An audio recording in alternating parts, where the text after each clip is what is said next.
Today's a pretty exciting day because this is the all-new Ram 1500 with the inline 6-cylinder Hurricane motor, replaces the Hemi V8. Don't forget that Ram Trucks Australia effectively created this segment in this market, and 25,000 units later across all of their models, you'd have to say it's been an incredible success. 2 specification grades, there's Laramie Sport and Limited, this is the Limited, 2 engine outputs, standard and high output. There's some key changes to the vehicle as well, so let's take a look.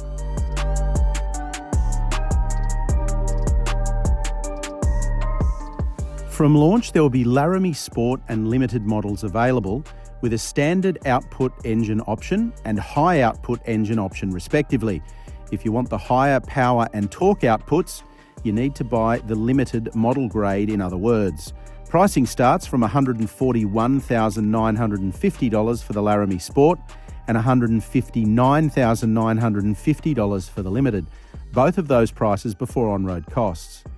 The previous entry to the Ram 1500 range, the Bighorn, isn't currently part of the range, and thus the starting price is currently higher than the old model's V8 powered lineup.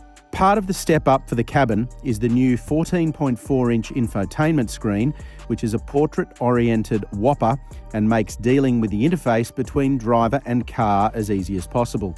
The driver's display is also customisable and neatly arranged, while the passenger now gets their own 10.25-inch screen that can be connected to a set of headphones so they can watch a movie while on the move. Don't worry, the driver can't see that screen from their side of the car.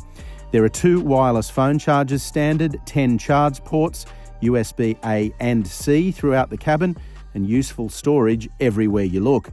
Anyone who spends long periods of time behind the wheel will appreciate the way in which you can tailor the Ram to suit your touring needs.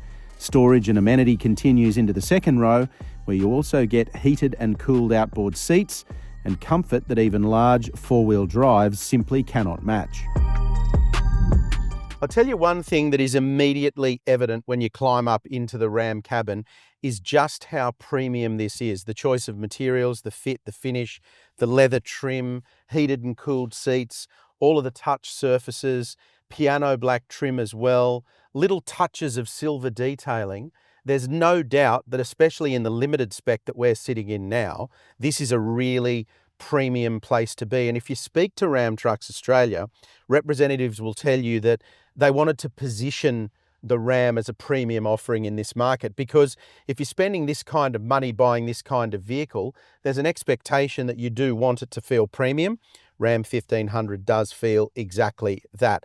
There's a hell of a lot of tech in here now for this new model that we'll take a closer look at when we get the Ram through the garage, but you've got interactive driver's display, huge portrait orientation infotainment screen here. Even the passenger gets a screen over there that's got a privacy system so that I, as the driver, can't see what the passenger can see, but the passenger can be over there watching a movie or controlling elements of the sat-nav with their headphones connected to it if they like, doing their own thing while I'm doing the driving over here. I can't see it. I can't be distracted by it. Heaps of storage, heaps of space. There's charge ports everywhere. There's cup holders, wireless phone charging, all of those amenities that you're going to expect at this level, but with a touch of space and roominess that no other vehicle can match.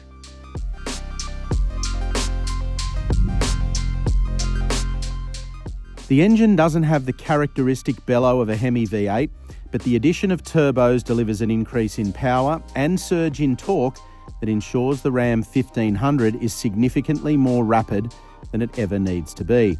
Given both models look similar from the outside, the choice buyers have to make is effectively threefold. Do I want more power and torque? Do I want 22-inch wheels? And do I want air suspension?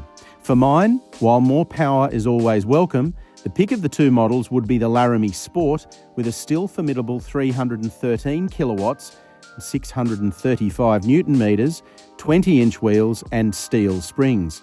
The ride on the steel springs under the Laramie Sport during our brief road drive was excellent. The Limited, with its 22s and lower profile rubber, is firmer and you feel it. The adaptive suspension does an impressive job of dealing with the weight of the 1500, but it's definitely a firmer ride, especially out on patchy rural roads. Around town, that might not be so much of a factor though. And don't forget, the full breakdown of specification and engine outputs for both models is in the written review.